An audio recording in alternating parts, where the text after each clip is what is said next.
오늘 속죄일에 대한 말씀을 나눌 때 속죄에 대한 영상이 마음에 드는 건 없어요. 그렇지만 짧은 시간에 봐야 되고 그냥 안 보는 것보다 낫다 생각하시고 한 10분간 영상을 보시기 바랍니다. 앞에 불만 꺼주세요. The Day of Atonement, Yom Kippur, 10 days away from the shofar blowing feast, prophetically points to the day in which Messiah Yeshua will forever remove the sin of his bride, Israel, before the celebration of the marriage at the Feast of Tabernacles, which is Sukkot. The day Yom Kippur points to is 1,000 years away from the day of the shofar blowing at Yom Teruah. In ancient Israel, Yom Kippur was also the day known as the Sabbath of Sabbaths.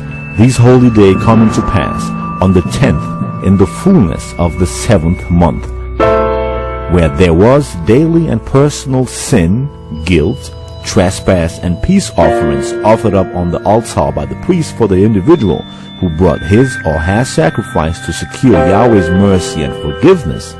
Yom Kippur was a day in which all of the iniquity and sin of the nation of Israel was atoned for. The tabernacle, the holy place, was also yearly atoned for on Yom Kippur, being in the midst of Israel and having been polluted, and the altar was cleansed with blood. With this atonement, all iniquity was to be removed from Israel. On this very special holy day, only the high priest was allowed to officiate for Yahweh. He carried out all the sacrifices and ordinations of the day. The peculiarity and uniqueness of this day centered around the presenting of 2 goats before the high priest. Lots were cast, and the lot for Yahweh fell on 1 goat, while the other lot fell for Azazel. The goat for Yahweh was killed by the high priest, who then brought its blood into the Holy of Holies to atone directly before Yahweh in the holy place, sprinkling its blood on the Ark of the Covenant and before the Ark of the Covenant. In doing this, the people's sins were atoned for. But there is a further part of the atoning work. After the high priest had finished the atoning for the people and the tabernacle, the live goat for Azazel was presented. The high priest will lay his hands on the goat and confess all the sins of the people over it. The goat was then set free and sent into the wilderness. This was literally sending the goat into exile, with it taking the sins of the people away. Scriptures say the Azazel goat bears the transgressions, while the blood of the other goat was for the atoning.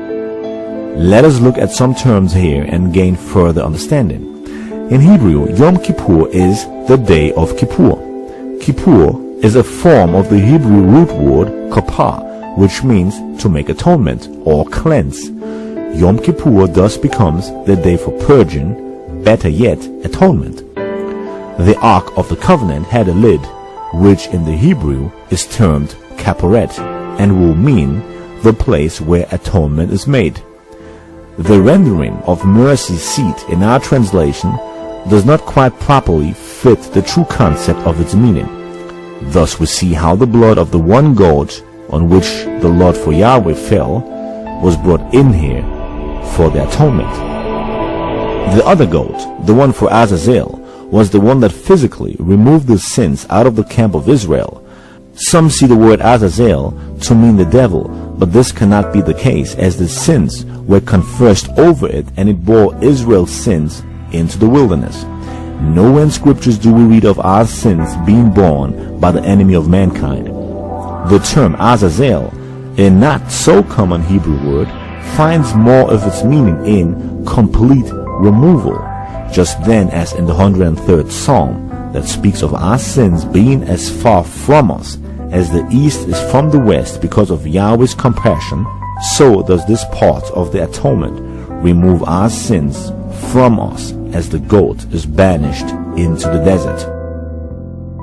The Azazel goat points to a further work of the atonement of the goats cast for Yahweh. Both parts can and are only fulfilled in Yeshua. At Yeshua's crucifixion, we see a prefiguring of this. Pilate, fulfilling prophecy, ordered for the death sentence of Lord Yeshua while he lets Barabbas go free. So we know that we are atoned for by Yeshua's blood. The one who was let go, with guilt on him, had the name Barabbas, which means son of the Father. Now, Barabbas did not atone for anyone's sins, Yeshua did.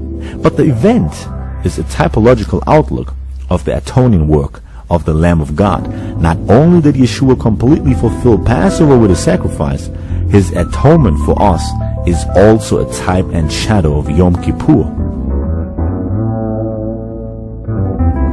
Before Yeshua the Mashiach came, it was believed in Hebrew tradition that the Messiah will only come to his glory by a twofold means. One part will be his role as a suffering Messiah, and the other part as he attains honor, the one of the conquering, victorious Messiah.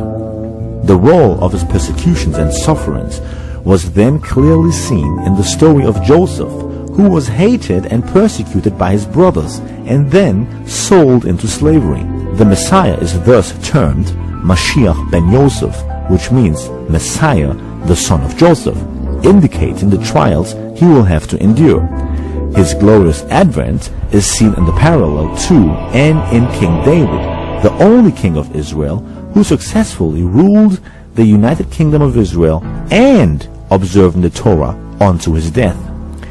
This final part of Messiah's role was seen as Mashiach ben David, which means Messiah, the son of David. And we know Yeshua clearly says he is the offspring of David. As to Mashiach ben Yosef, the tradition is even played out to the extent of both of Yeshua's parents not only being of the natural house of David, but Messiah's adoptive father having been named Joseph, Mashiach ben Yosef. Thus, in the story of Joseph, who was the beloved son of his father, Joseph was sold into slavery by his own brothers for 20 pounds of silver. But to cover up the treacherous act before their father, his brothers pretend Joseph having been killed by wild animals. To play this out, they present Joseph's coat covered in blood to his father Jacob. The blood they used in doing this was from a goat. So, one goat was killed while someone was banished into exile. We have the picture of Yom Kippur right here in this story as well.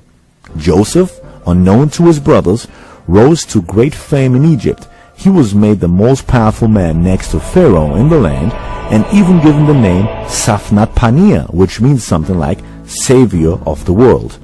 Joseph later on saved his brothers and family from destruction. Yeshua, having been sold by his own people and brothers for 30 pieces of silver, is the true Savior of the world, who will at the end of days redeem all his brothers and sisters who have believed in him. Coming back as King of Israel, he will, after the Messianic era, cleanse all who are part of his bride, Israel, and completely purge those who trust in him of all sins and iniquities.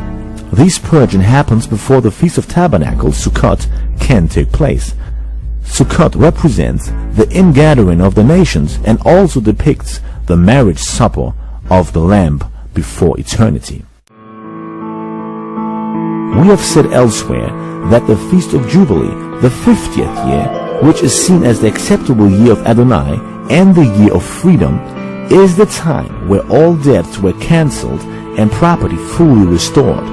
The year of Jubilee, according to the Torah, can only begin on Yom Kippur. It all makes perfect sense. All sins and debts will be atoned for and forgiven at the final great day of Yom Kippur, which will mark our eternal Jubilee. Yom Kippur is the day which we hold in anticipation by fasting and humbling ourselves as we observe this great day, Yahweh Elohim, a Sabbath of Sabbaths, a day which our Father has promised us for our eternal atonement and the salvation of our souls. We praise Yeshua for all he has done and does for us. See you at Sukkot, my friend. Shalom. 자, 레위기 13장 레위기 23장 27절에서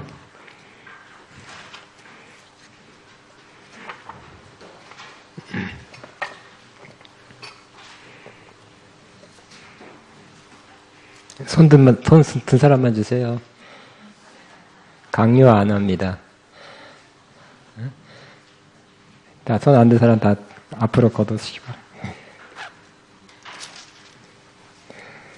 23장 27절 32절 시작.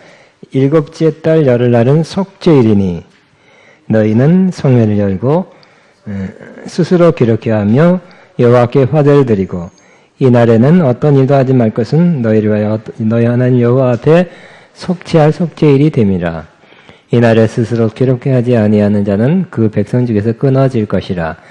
이 날에 누구든지 어떤 일이라도 하는 자는 그의 백성 중에서 멸절시키리니 너희는 아무 일도 하지 말라. 이는 너희가 거주하는 각처에서 대대로 지킬 영원한 규례니라. 이는 너희가 쉴 안식일이라. 너희는 스스로 기록해 하고 이달 옛날 저녁 곧 그 저녁부터 이튿날 저녁까지 안식을 지킬지니라. 민수기. 우리가 지금 사실상은 우리가 민수기를 보고 있어요. 민수기 광야의 영성 민수기를 하고 있는 29장 7절에서 11절. 민수기 7장 시작. 일곱째 달 열흘날에 너희는 성회로 모일 것이요 너희의 심령을 괴롭게 하며 아무 일도 하지 말 것이니라. 너희는 수송아지 한 마리와 숫양 한 마리와 1년 된 숫양 7마리를 다 흠없는 것으로 여호와께 향기로운 번제를 들 것이요 그 소재로는 고운 가루를 기름을 섞어서 쓰되 수송아지 한 마리에는 10분의 3인 숫양 한 마리에는 10분의 2 어린 양 7마리에는 어린 양 한 마리마다 10분의 1을 드릴 것이며 속죄제와 상번제와 그 소제와 전제 외에 순점수 한 마리를 속죄제로 드릴 것이니라. 이 민수기는 제사의 관점에서 주로 썼잖아요. 그죠? 레위기는 어떻게 지킬 것이냐 전체에 대해서 말씀한 것입니다. 자, 광야의 영성, 이스라엘의 광야를 통과할 때 하나님이 겪게 하고 경험하게 하고 가르치고 깨달은 그 내용을 같이 나눈 광야의 영성 40번째 속죄를 지키라. 시작. 속죄를 지키라 합니다. 자, 속죄일은 하나님께 죄를 고백하고 죄를 성량받는 날입니다.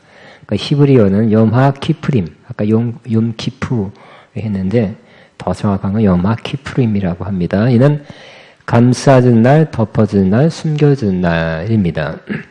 그러니까 동물의 피, 그러니까 제물, 인간을 대신해서 피를 흘림으로 인간들의 죄가 성량받고 죄가 덮여지는 날이죠. 그러니까 우리는 예수의 피로 죄가 덮여지죠. 하나님 뭘 보니까 죄를 보는 게 아니라 그 피만 보는 거예요. 덮여져서. 하나님, 여러분 쓰레기통 보고 싶어요? 쓰레기통 뚜껑 닫고 있죠. 하나님도 우리 죄를 보고 싶지 않아요. 사실 그러니까 어떤 사람은 막 죄를 들치우는 게 취미인 사람이 있더라고. 죄를 들치는 게 취미인 사람은 정말 나쁜 취미죠. 못된 사람이죠. 하나님은 우리의 죄를 보고 싶지 않고요. 덮어지기 원하고 안 보기 원하세요. 그래서 예수의 피를 덮어서 지금도 안 보십니다. 예수의 피가 우리에게 덮여져 있기 때문에 이 베드로전서 1장에는 피 뿌림을 이미 우리가 받았다고 말씀하고 있어요. 따라서 나는 예수의 피 뿌림을 받았습니다. 시작. 받게 주옵소서가 아니라 이미 여러분 예수님을 진정으로 믿을 때 그 예수의 피 뿌림을 받았어요. 근데 이거 금방 지워지거나 그래 없어지는 것 도말되고 날아가는 것이 아니라 계속 있는 거예요. 계속. 아멘입니까? 이 옛날 구약은 길어봤자 1년이죠. 한 일회용 내지는 용키프에 드리는 제사는 1년용이에요. 날아가요. 효과가 유통기간이 1년이에요. 네, 우리가 받은 예수의 피는 유통기간이 영원 무궁토록. 그래서 우리는 한 번에 결정적인 예수의 피를 받은 사람이고 하나님은 예수의 피를 보신다. 죄가 안 졌다는 건 있었지만 덮어지는 것입니다. 자, 성령의 핵심은 피에 있죠. 여기 시작. 육체의 생명은 피에 있습니다. 내가 이 피를 너에게 주어 단에 뿌려 너의 생명을 위하여 속하게 하였나니 율법을 쫓아 거의 모든 물건이 피로서 정결케 되다니 피 흘림이 없은즉 사함이 없느니라. 피가 뭐라고요? 우리 죄를 사한다고 말씀하고 있습니다. 그렇지만 동물의 피는 제한적, 일시적. 또 육체만 정결케 한다 그랬죠. 1년만. 그러나 예수님 오신 후에는 이러한 동물의 피란 속죄는 필요 없게 되었습니다. 예수님께서 온전한 제사를 자신의 피를 통해 하나님께 드렸기 때문입니다. 시작. 염소와 송아지 피로 아니하고 오직 자기의 피로 영원한 속죄를 이루사 단번에 성소에 들어가셨느니라. 자, 속죄 시기는 히브리 달력으로 원력으로 7월 10일. 우리나라 7월 달이 아니라 일곱째 달. 그러니까 가을 3월이 첫 달이니까 2월절 했던 달이 첫째 달이라 그랬죠. 거기서 일곱째 달이란 뜻입니다. 그러니까 신선한 가을입니다. 티시리월 9월 저녁에 시작하여 그 다음 날인 10일 저녁까지. 그 염키퍼는 뭐예요? 속죄일을 하루 동안 지내는 거예요. 속죄일은 7월 11년, 속죄는 7월 10일 지난번에 했습니다. 그렇죠? 열흘 동안 속죄 기간을 갖는 거죠. 신년 초하루에 시작해야 마지막 날인 속죄일엔 그 절정에 달하게 됩니다. 이는 아모스 선자가 선지자가 말한 대로 하나님을 만나기를 예비하는 일이 신년 벽두부터 시작되었다가 속죄일에 만나게 됩니다. 근데 7월 여러분 또 저 뒤에서 누가 또 어느 출판사에서 히브리 달력 팔아달라고 왔어요. 뭐 히브리 달력 있으면 좋죠. 그렇지만 없어도 된다고 저는 그렇게 생각하고 있어요. 왜냐 우리 학교 달력에 이렇게 중요한 건 다 기재해 주니까. 근데 예를 들어서 히브리 원력 7월 10일 해서 여러분이 7월 1일부터 특별한 날로 회개의 날로 삼고 7월 10일 기억하면서 속죄하신 거에 대해서 감사합니다. 그래도 좋을 것입니다. 좋지만, 그다음 이 속죄는 결국은 다른 절기와 마찬가지로 상징이죠. 상징과 모형이에요. 그렇기 때문에 모형에 집착하지 말고 실체, 그 실체에 집착해야 되겠죠.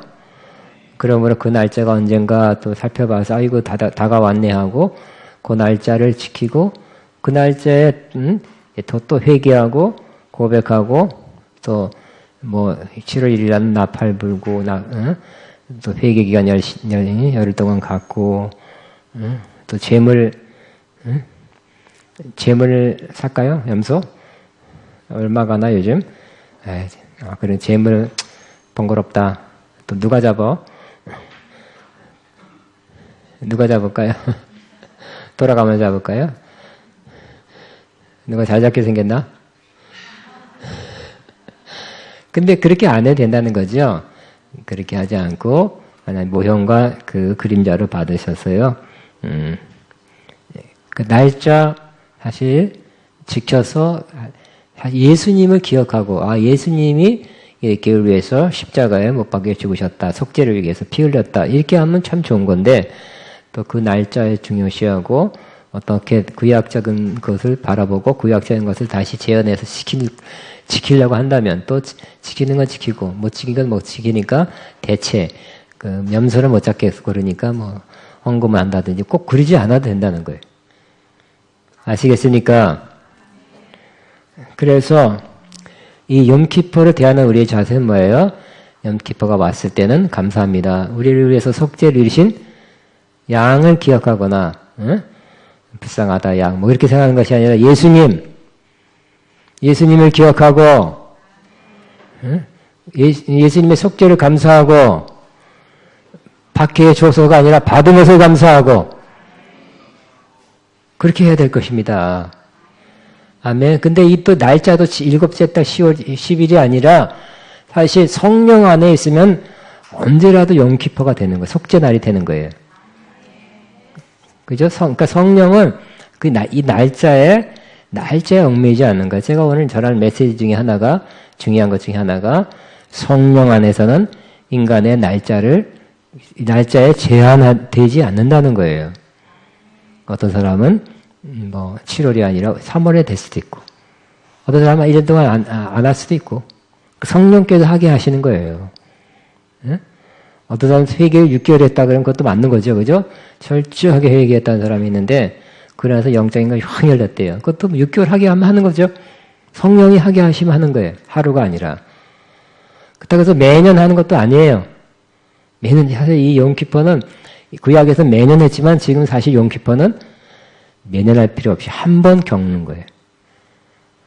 왜냐하면 백성의 제가 용서받는데 여러분 1년마다 다시 갱신해야 돼요. 월세 계약하듯이 또 하나님이 1년이 돼갔습니다. 또 용서해 주세요. 하고 월세 계약하듯이 계약하는 게 아니라니까요. 여러분 1년짜리 계약을 한 것이 아니라 영원토록 효과 있는 그러한 새 언약, 새 계약 안에 있는 것입니다. 옛 계약, 옛 언약은 1년짜리 시효가 있었죠. 지금은 그것이 없고 영원한 그런 시효를 갖는 그런 계약, 새 언약 안에 있기 때문에 우리는 영원한 은혜를, 영원한 속죄를 이미 받았어요. 받기에 주옵소서가 아니라 받았다는 것을 감사하는 날이 되어야 될 것입니다. 왜냐하면 성령님은 뭐 하신다고요? 오셔서 죄에 대해서 책망한다 그랬잖아요. 그죠? 또 성령님은 뭐 하게 하세요? 우리 안에서 하나님의 뜻대로 하는 근심을 하게 하세요. 그러니까 세상 근심은 망하게 하지만 하나님의 뜻대로 하는 근심은 후회할 것이 없는 구원에 이르게 하는 회개를 이르게 한다. 그래서 성령님이 회개하게 하시는 것이 진짜 참 용키프 속죄일이 되는 것입니다. 아멘. 그러므로 여러분이 회개할 때 하나님의 성령님이 2달 있다 회개하게 하시면 그냥 하시면 됩니다. 근데 안 하게 하시면 그냥 할렐루야 그냥 사세요. 편하게 사세요.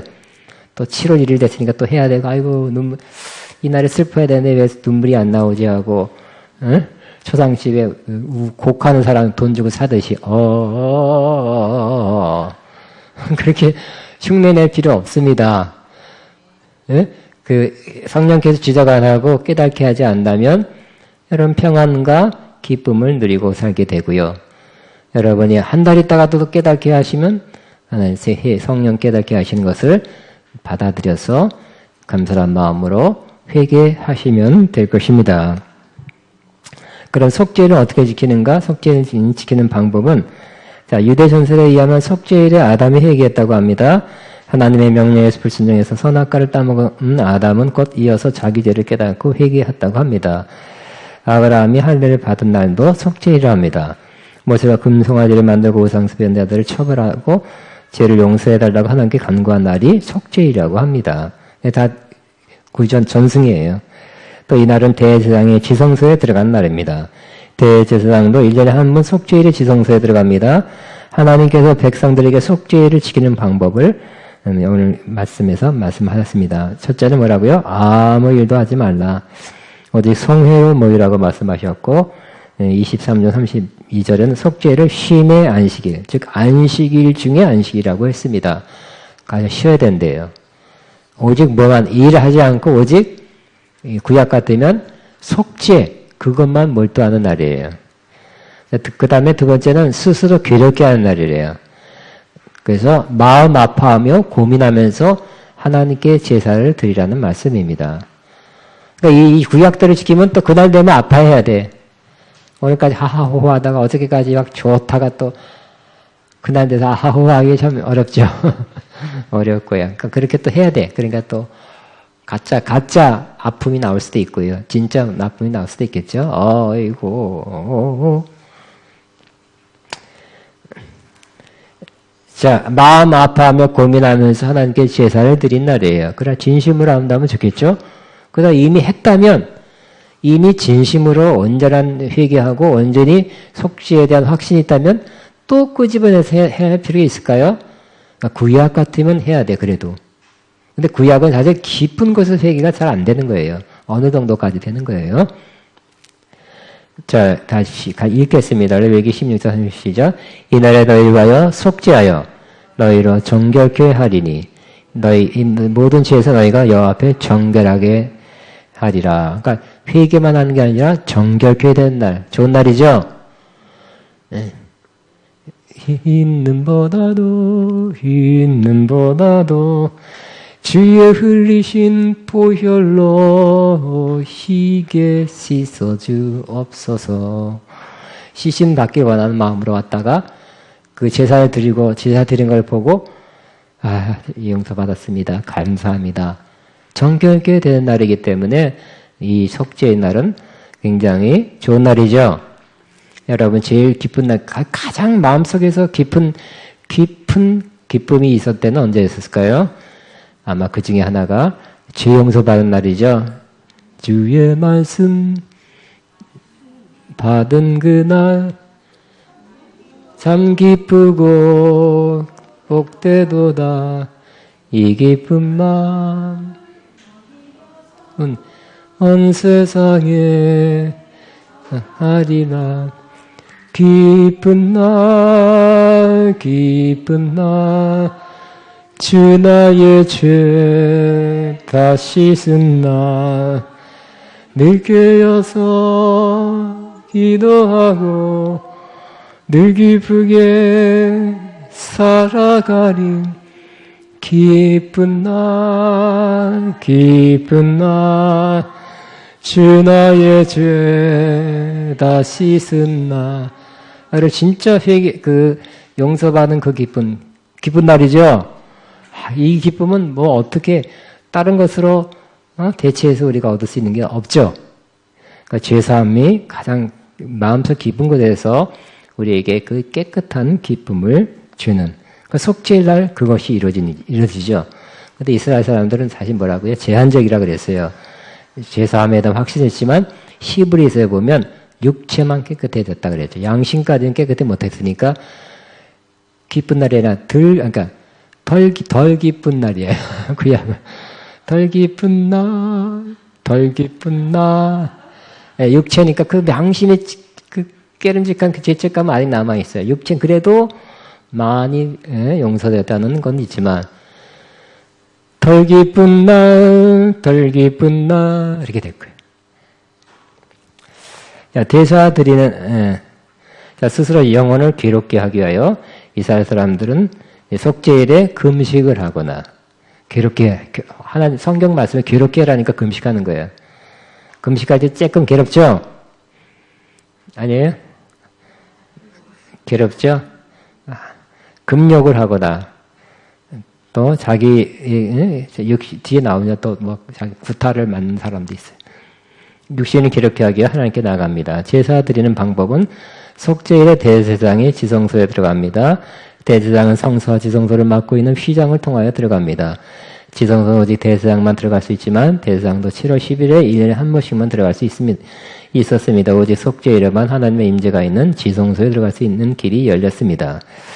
하나님과 인간 사이에 갈라놓았던 휘장은 옛날에는 1년에 한 번 대제사장이 살짝 들어갔다 나왔지만 예수님은 활짝 열어서 열어놨다가 받지 하고 싹 닫은 것이 아니라 예수님이 죽는 순간 육체가 깨지는 순간 쫙 열어놨죠. 다 닫아놨습니까? 아직 닫혔습니까? 열렸습니까? 열렸죠. 하늘 문이 열렸네. 열어 주소서 하면 안 돼, 그죠? 열렸네 해야 돼. 할렐루야, 할렐루야, 아멘. 열렸네 해야 돼. 따라 하늘문이 열렸습니다. 아멘. 다친 것 같아도 그냥 그렇게 하세요. 믿음으로. 그냥 그게 여러분 육신이나 눌림 때문에 그런 건 실제는 열려 있다니까요. 그죠? 아니 태양이 없어졌네. 깜깜해. 구름에 막힌 거야. 그죠? 안 보이는 거죠? 태양이 없어졌겠습니까? 태양이 있죠? 맑은 태양. 너 참 구름기 난다 그렇게 노래하시면 언젠가 그 사람한테 쨍하는 햇빛이 더 기쁘게 오지 않을까요? 자, 예수님께 십자가 죽을 때 성소 휘장이 위로부터 아래까지 찢어서 들이댔다고. 아예 찢어졌어요. 찢겨졌습니다. 누구도 붙여넣어 밥할 수 없어요. 깨매 넣을 수 없습니다. 찢어져 둘이 되었습니다. 둘이 될 때 쫙 갈라졌습니다.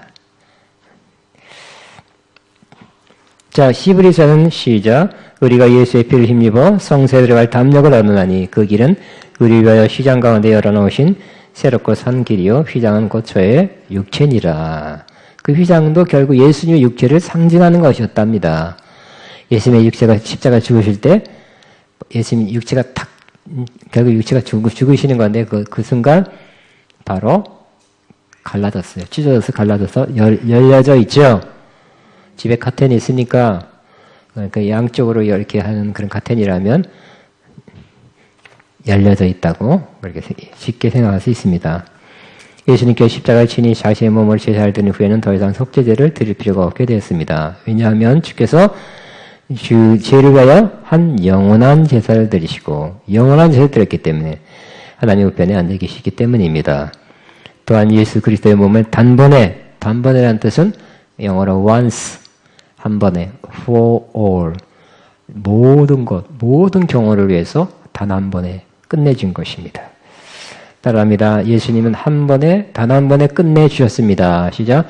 예수님은 단 한 번에 끝내주셨습니다. 그래서 우리가 거룩함을 얻었습니다. 우리가 얻었다는 것도 중요해요. 나는 예수 그리스도의 피로 말미암아 거룩함을 얻었습니다. 시작. 우리 지금 볼 때 여러분의 모습 보고 옆에 사람 볼 때 안 거룩해요. 솔직히. 그죠? 그러나 영혼의 관점에서 볼 때는 하나님은 너는 거룩하다 그럴 거예요. 왜요? 예수의 피로 이미 영혼이 거룩해 놓았다. 그래서 성도라고 부른다. 그렇게 말씀하는 거예요. 하나님의 관점은 예수 그리스도의 그 속죄가 영원하기 때문에 그렇게 이미 거룩하게 해놓은 내 자녀들이라고 보시는 것입니다. 근데 우리는 뭘 봐요? 내 자신의 모습 보죠. 내 행동, 내 과거의 나를 보니까 거룩하지 않았던 행동들 많이 그걸 봅니다. 하나님 뭘 보신다고요? 예수의 피로 뿌려진 여러분. 그 피가 여러분을 거룩함 받은 여러분을 하나님은 보고 계십니다. 어느 것이 맞을까요? 하나님의 관점이 맞습니다. 아멘. 그래서 내가 내 생각을 하는 거는 보다 하나님의 관점을 써놓은 성경 말씀이 맞는 거죠. 그래서 우리는 예수의 피로 거룩함을 입었어요. 그럼에도 불구하고 이 땅에 사는 동안 거룩함을 살도록 노력해야 되겠죠. 육신이 있고, 육신이 자꾸 욕망이 있고, 또 세상이 있고, 마이가 있기 때문에 실제적으로 거룩하게 사는 것은 또 쉽지 않은 것이 있어요. 그러나 존재적으로, 근본적으로는 이미 예수의 피로 거룩함을 얻었느니라. 시작. 거룩함을 얻었느니.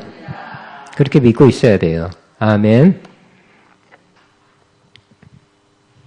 마냥 옛날처럼 이 벌레 같은 날 위해 맨날 이 벌레, 그 다음날 내년에도 이 벌레 같은 이 벌레. 우리 집에서 제일 싫어하는 것이 벌레야. 우리 딸들 벌레만 나타나면 깍이야. 집안이 뒤집혀.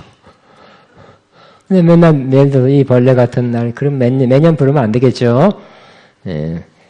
그 어떤 면에서 주님 볼 때는 거룩해졌고, 다시 우리 자신이 우리가 볼 때는 뭐 약간 그럴 수는 있어요. 그렇지만, 자꾸 거룩해지도록, 실제적으로 그렇게 노력은 해야 되고요. 그러나 존재 자체, 근본은 거룩해졌다고 믿어야 될 것입니다. 그래서 우리는 다른 지성을 더 이상 필요하지 않습니다. 대세상의 지성소에 들어가려면 물로 몸을 씻고, 그러니까 자기 자신도 정결케 하고 들어가야 돼. 옛날에 대세상도 불완전한 인간이기 때문에 물로 씻고 세마포를 입으라고 했습니다. 정결함을 나타냅니다. 대세상은 금양내 불을 담고 그의 손에는 향가를 가득 키워가지고 휘장한 속죄소에 들어가서 분향하라고 말씀합니다. 향연기가 자욱이 쌓여서 증거궤를 덮게 한 후에야 비로소 들어갈 수 있어요. 근데 이것도 참 중요하죠. 향기가 자욱해야 그냥 맹숭맹숭하게 씩 들어가면 안 돼요. 향을 피워서 가득한 다음에 들어가래요. 지성소로. 근데 이 향은 요한계시록에 보면 뭐라고요? 내가 아니라 계시록. 계시록 보면 성도들의 기도가 향이래요. 지성소에, 실제적으로 지성소에 들어가는 것은 뭘까요? 기도를 많이 한 다음에 지성소에 들어가는 것입니다. 아멘이니까? 그러니까 충분한 기도 생활을 하는 사람이 지성소에 자주 들어가는 것입니다. 어린 양의 흘리신 피로, 그러니까 예수의 피가 가장 중요하지만, 기도를 통해서 그것이 내게 효과로 영향을 끼쳐서 정말 실제적인 지성소에 그 임재 안으로 들어가는 것은 역시 기도 생활하는 거예요. 그렇죠? 기도 생활할 때 여러분 맹숭맹숭하죠? 그리고 지성소가 아니라 말만 기성소야. 응? 입술만 들어가는 거예요, 입술만. 누구는 그렇더라고요. 천국 가는 게 입술만 갔다고. 어느 집사 입술만 와 있다고. 근데 여러분이 지성소를 지금 여기서 들어가야 되겠죠? 다 들어갈 수 있는데 그것은 역시 가장 중요한 건 예수의 피지만 또 여러분 측면에서는 기도의 향을 하늘 앞에 올리고서 여러분이 지성소에 들어가시기 바랍니다. 대제사장은 동물의 뜰을 속죄소에 뿌리면서 하나님께 속죄 제사를 드립니다. 거룩한 옷을 입고 속죄소에 향을 피우는 등 제사 등 드릴 준비가 되면 대제사장은 속죄 제사를 드리기 시작합니다. 먼저 자기 자신과 가족을 위하여 송아지로 속죄 제사를 드립니다. 먼저 자기를 위해서 수송아지, 근데 백성을 위해서 속죄제를 드릴 때는 수염소를 드립니다. 수송아지를 취하여 지성소 안으로 들어갑니다. 수송아지의 피를 손가락에 묻혀서 먼저 속죄소 동편에 뿌립니다. 그 다음에 속죄소 앞에도 뿌립니다. 몇 번? 7번. 7번이라는 완전수죠. 그러니까 예수의 피가 완전히 적용돼야 된다는 것을 상징하고 있습니다. 번제 등 다른 제사들은 제사장님들이 드릴 수 있지만 속죄제만은 오직 대제사장만이 드리게 되어 있었습니다. 하나님과 인간을 사려고 하면서 화해를 구하는 일은 대제사장만이 할 수 있었습니다. 그죠? 이것도 다 하나님께서 섭리하신 거예요. 응? 오직 예수님만이 하나님과 인간 사이에 맡겼던 담을 허는 화해를 감당하셨습니다. 속죄제가 끝난 후에 동물의 몸을 진 밖으로 가지고 나가 불로 태워야 했습니다. 해야 합니다. 속죄제에 드려진 수송아지와 수염소의 잔재들, 가족 고기똥은 모두 진 밖으로 나가서 불로 태워야 했습니다. 불로 채워가 아니라 태워야 했습니다. 이들은 하나님께 속죄제물로 거룩하게 바쳐진 것이기 때문에 완전히 없어야 합니다. 즉 예수의 몸이 완전히 죽어서, 그죠? 예수는 예루살렘 안에서 죽으셨어요? 바깥에서? 바깥이죠? 골고다가 예루살렘 바깥이에요. 히브리서 표현은 영문 밖에. 응? 여기 교재 시작. 죄를 위한 짐승의 피는 대상에 가지고 성소에 들어가고 그 육체는 영문 밖에서 불사릅니다.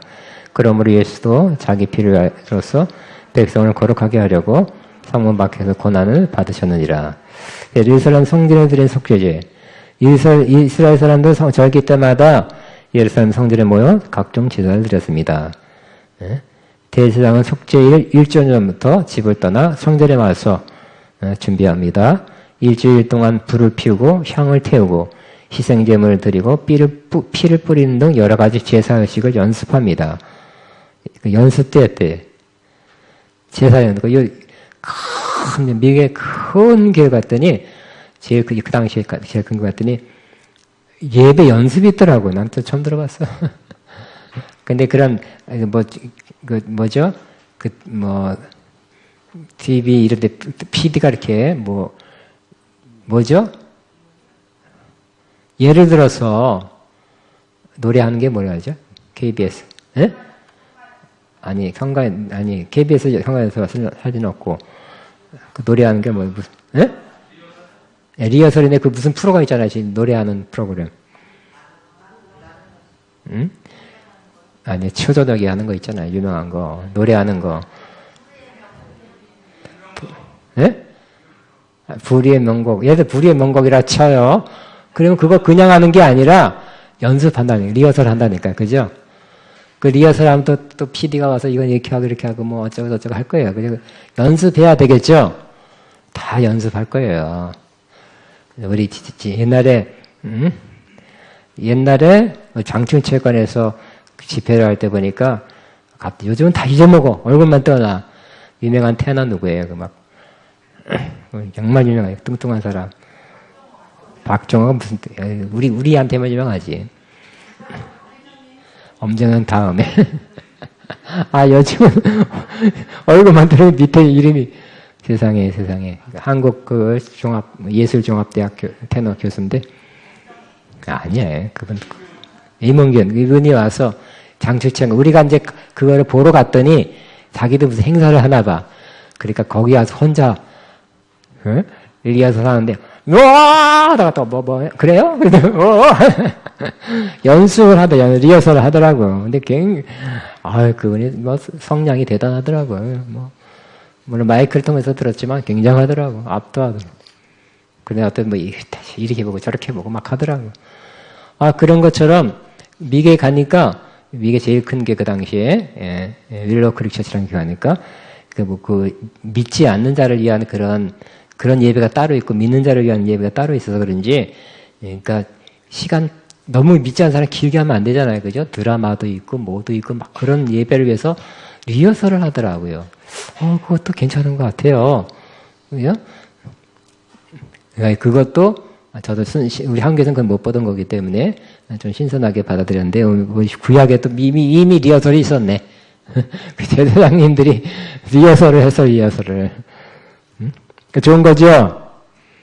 좋은 거예요. 리허설 없이 음악회를 했다가는 아마 어려울 거예요. 거기서, 이거 다시 할게요. 그러면 어떻게 해요? 응? 안 되겠죠?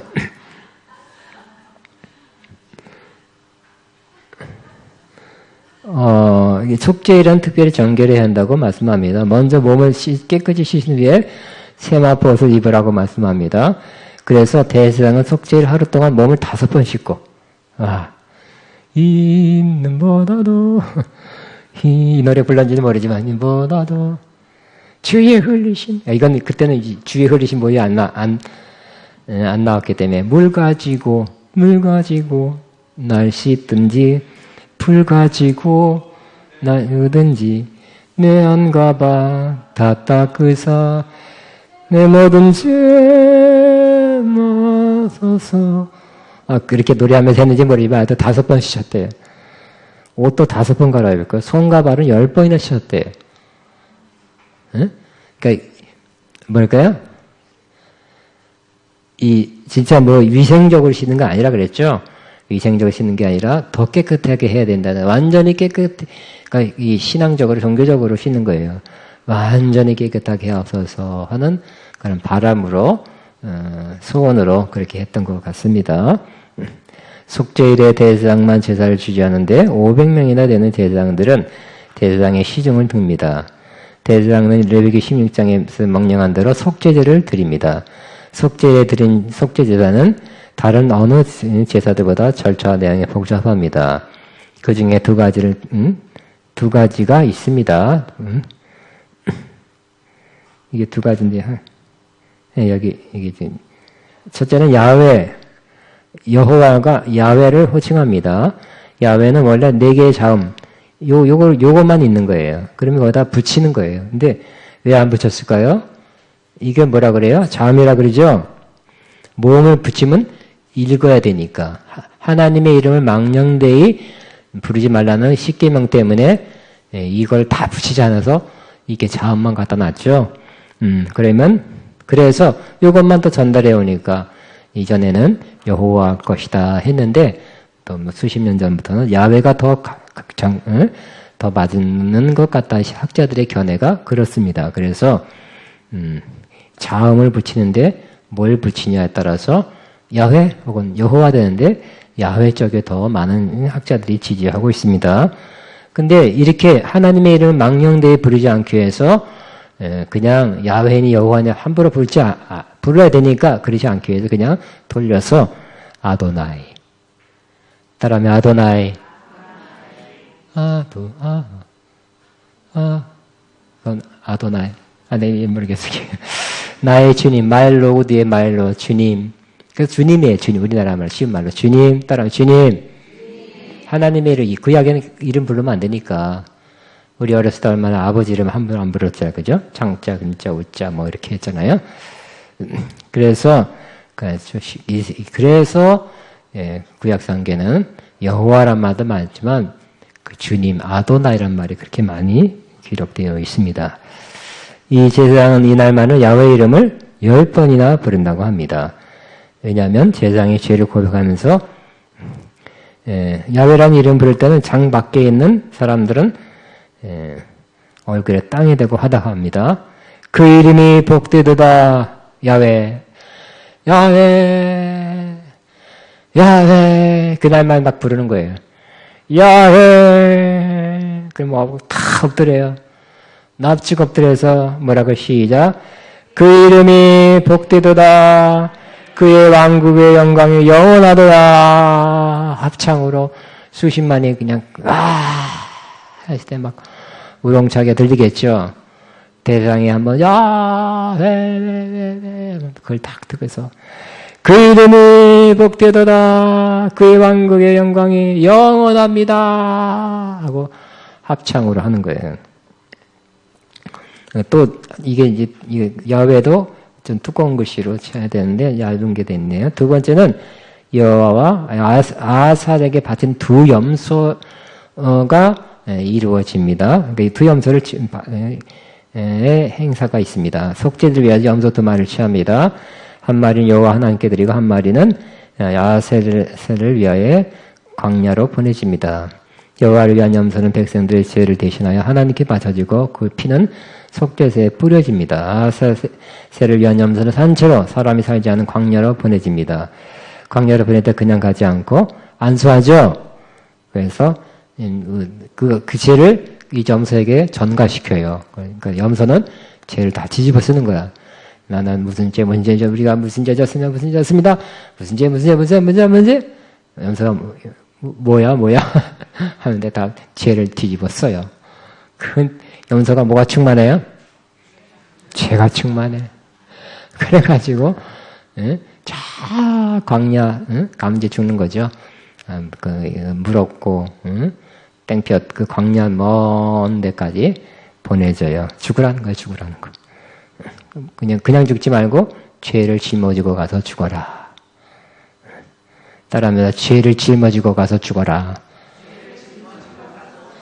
야, 염소야, 내 죄를 짊어지고 가서 죽어라. 진짜 그렇게 했습니다.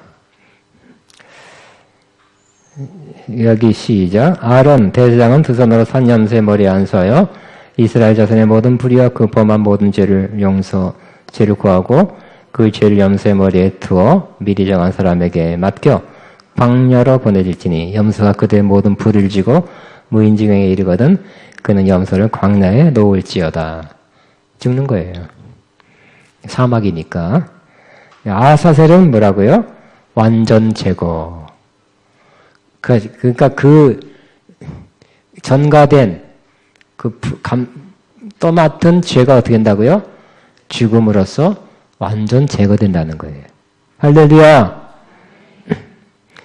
자, 아사셀의 염소가 상징하는 것은 이 아사셀의 염소는 후에 오실 예수 그리스도의 사역의 모형입니다. 그리스도의 속죄 사역은 죄의 완전 제거입니다. 영원히 제거해 주셨습니다. 따라 다시 한번 완전 제거. 예수님 완전 제거해 주셨죠?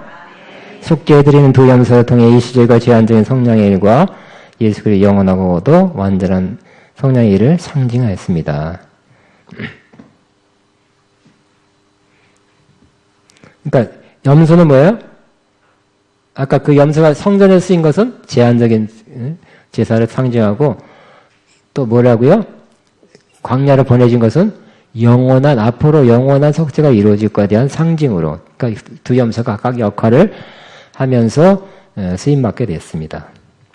현대 이스라엘 사람을 드린 속죄일은 성전이 파괴한 이후 이스라엘 사람들은 속죄일을 제대로 지킬 수 없었습니다. 이스라엘 사람들은 회당에서 랍비를 중심으로 해서 속죄를, 그러니까 제사는 성전에 있어야 되니까, 그죠? AD 70년 무너졌기 때문에 속죄일이라는 건 성경에 나와 있으니까, 구약에 나와 있으니까 지켜야 되는데, 지킬 수가 없으니까 어떻게 했냐면, 이 사람들은 현재는 많이 변했어요. 그래서 성경의 명령보다는 전에 내려오는 전통에 많이 의존하고 있습니다. 보수 전통을 고수하는 유대인들은 속죄일이 되면 동물의 피를 피의 제물로 드립니다. 성전에서 염소나 소를 드렸지만 요즘은 뭐로 하고요? 소 대신 닭이야. 꽁 대신 닭이 아니라. 그러니까 여러분 그 요즘 뉴스에 나온 거 보면 거기 전통 시장 이런 데 닭 팔아요. 왜? 이 날짜에 되면 닭을 팔아. 이렇게 이런 사람들이 팔아. 지금 이루어지는 일이에요, 지금도. 그 닭을 제물로 드리는데 훈련받은 쇼페트, 그러니까 이런 일을 한 사람한테 가지고 가면 그들은 제물로 바친 닭을 죽이기 전에 왼손으로 닭을 잡고 오른손으로 닭 머리 위에 올려놓고 그 머리 위에 3번 흔든대요. 닭은 원래 제물의 대용물입니다. 그러니까 지금도 이루어지고 있지만 여기 대해서 비판도 하고 있어요. 왜 성전이 없으면 근데 성전이 없으니까 또 찝찝하니까 이렇게 닭이라도 잡아서 드리는 거예요. 근데 그거 하지 말자고 비판도 있는 거예요. 그래서 미신적이다. 어디 성경에 닭이라고 나왔냐? 오리는 안 되냐? 이렇게. 오리가 건강에 좋은데 이렇게. 그 많은 사람들은 닭을 드리는 뭐래요? 이거 반대하는 사람 그냥 헌금 드리기도 한답니다. 그런데 조금 더 고급스러운 일은 바로 1세기경 랍비 요하난 벤 자카이는 동물의 희생을 드리려고 애쓰지 말고 차라리 사랑을 실천하는 게 더 좋다고 강조했습니다. 호세아 6장 6절에 근거합니다. 시작. 나는 인애를 원하고 제사를 원치 아니하며 번제보다 하나님 아는 것을 원하노라. 그래서 제사보다 인애를 원하는가? 사랑, 인애는 자비를 원하는 거기 때문에 요 구절을 근거해서 꼭 제사를 드리려 하지 말고 자비를 베풀자고 이분이 주장했어요. 그래서 속죄일에 많은 자비를 하는 거예요. 선행. 그러니까 어려운 사람, 가난한 사람을 실제적으로 돕고요. 또 율법 연구하는 것도 좋은 거고, 그 다음에 고난 3가지를 합니다. 뭐라고요? 좋은 일 선행을 하고, 율법 토라 연구하고, 고난을 받아요. 그냥 스스로 받아요.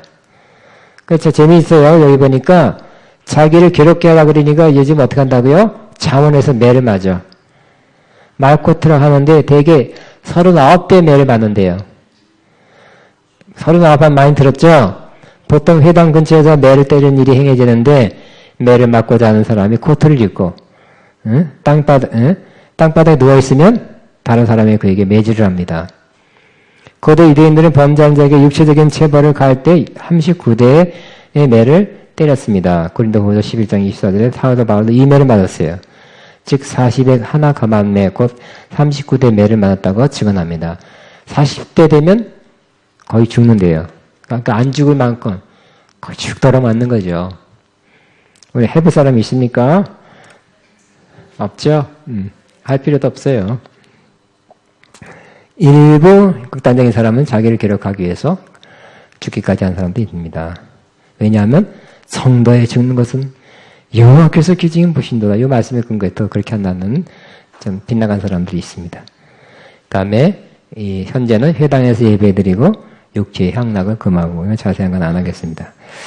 결론, 이 속죄리 절기도 다른 절기와 마찬가지로 예수 그리스도를 상징합니다. 예수의 몸에 한 제물로 드려졌습니다. 그러니까 지금은 실현됐어요. 성취됐어요. 예수님은 뭐예요? 구약은 약속이죠. 이 구약 무슨 절기 모든 건 다 약속인데 하나님의 약속은 어떻게 성취된다고요? 그 약속 개인적인 약속만 생각하지 말고 성경의 중요한 약속은 어떻게 성취가 돼요? 그리스도 안에서 성취됩니다. 하나님 구약에 약속한 모든 약속은 어디서? 그리스도 안에서. 그래서 하나님 모든 약속은 그리스도 안에서 뭐가 된다고요? 예가 된다 그랬죠. 우리는 어떻게 해야 돼요? 아멘으로 받아들여서 하나님께 영광 돌려야 될 것입니다. 많은 것들이 이미 예수님 안에 성취됐어요. 많은 사람들이 조금밖에 못 누리고 있어요. 못 알고 있어요. 또 앞으로 성취될 것도 앞으로 남아 있어요. 그냥 우리는 더 많이 이미 성취해 놓은 것을 더 많이 아는 사람이 믿음이 좋은 사람이 되는 거예요. 더 풍성한 사람의 삶을 살게 되는 거예요. 그리스도의 모든 약속, 하나님의 모든 약속은 그리스도 안에서 예가 되나니 우리가 아멘하여 하나님께 영광을 돌리게 될 것입니다. 우리 마지막 요 읽고 마치며 시작. 이 뜻을 따라 예수의 몸을 단번에 드림으로 말미암아 우리가 거룩함을 얻어노라. 제왕마다 매일 서서 섬기어 자사를 드리되 이 제단 남자가 죄를 없게 하지 못하거니와 우리 그리스도의 죄는 죄를 위하여 한 영원한 죄를 되시고 하나님의 편에 앉으사 그의 자기 죄를 원수들이 자기 밟던 상이 되게 하실 때까지 기다리시다니 그리가 거룩하게 된 자들 한 번의 죄를 영원히 온전하게. 와, 예수의 피로 우리가 언제 어떻게 됐다고 말하고 있어요? 거룩하게 되었다. 또 온전하게 되었대? 주님 볼 때는 그렇대. 아직 우리는 하나도 안 온전하지만 이 땅에서는 우리 육신이 갖고 있고 부족한 모습 그대로죠. 근데 또 속으로는 또 여러 개만 변화도 있었어요. 주님 볼 때는 이미 거룩해 내가 이미 예수의 피로 거룩해 주었다. 내가 예수의 피와 성령을 통해서 너희를 온전하게 해 주었다. 그렇게 이미 그 시점을 중요하게 생각하시기 바랍니다. 그렇게 이렇게 말씀하시는데 우리 그것도 우리 그 하나님의 관점을 잘 받아들이시면 이 땅에서 더 견고하고 풍성한 삶 살게 될 것입니다. 뭐 할까요? 준비 안 했어요? 어린 양의 흘리신 피로 거룩한 곳에 들어가 하신 여호와 앞에 나 엎드려 경배하 악보 있는 거를 악보로 바꿔 니다 나의 주님 경배합니다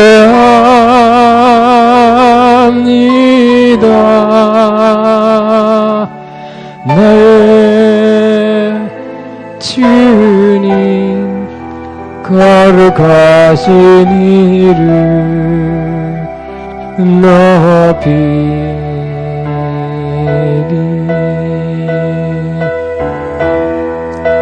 거룩하신 이름 높이. 그러니까 흰 눈보다를 씻어줘서 그 피로 나를 정결케 되길 원합니다. 좋은 거죠. 그렇게 해야 될 필요가 있어요. 그러나 더 좋은 것은 이미 예수님의 피를 힘입어 난 정결됐고 그 피를 위해서 주님께 지금 나갑니다. 그 가사가 더 파워풀하죠. 그게 사실이니까 다시 한번 이 가사를 노래하면서 노래만 하지 말고 예수의 피를 힘입어 주님 앞에 그 보좌 앞에 실제로 나가는 시간 되게 어린 양의 흘리신 피로 그 거룩한 곳에 들어가 안능하신 여호와 앞에 나 엎드려 경배합니다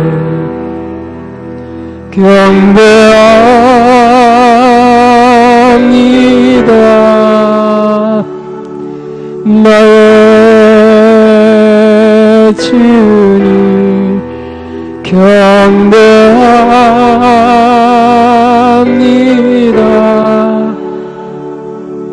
나의 주님 거룩하신 이름 높이리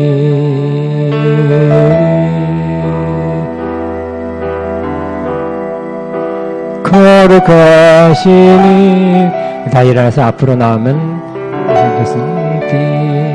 우리 한번 다시 한번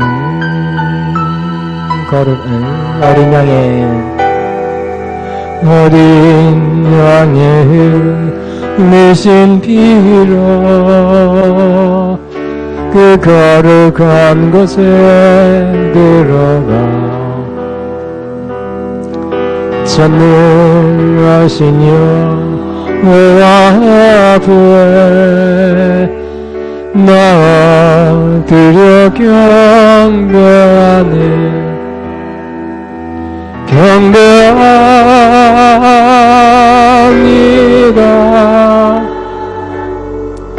너의 주님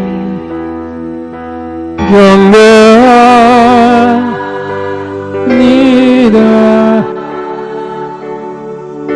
너의 주님 거룩하신 이름 높이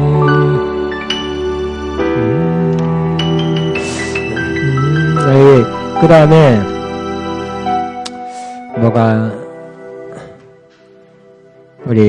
뭐가 이렇게 예수의 피로 직접 나갈 수 있다 나갑니다 나가서 참 감사합니다 이 내용을 담은 가사가 뭐 있을까요? 우리 뭐 생각나는 게 별로 없네요. 보혈을 지나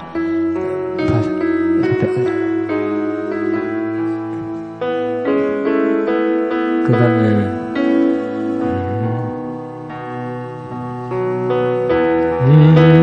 네, 그거 하겠습니다.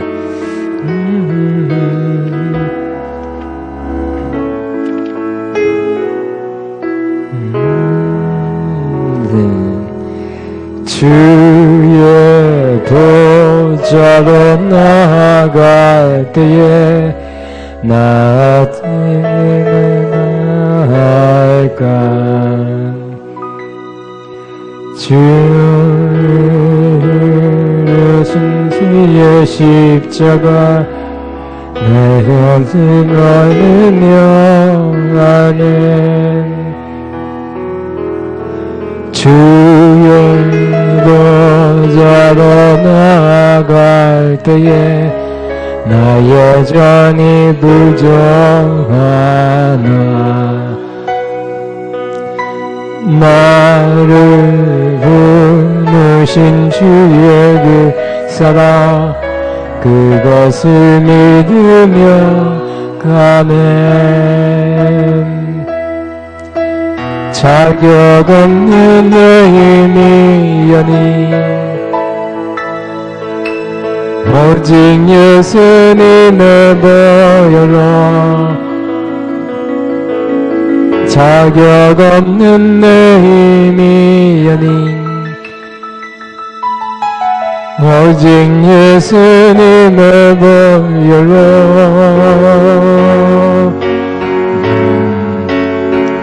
십자가의 보혈 완전하신 사랑 힘입어 나아갑니다 십자가의 보혈 완전하신 사랑 힘입어 십자가의 보혈 완전하신 사랑 힘입어 나아갑니다 십자가의 보혈 완전하신 사랑 힘입어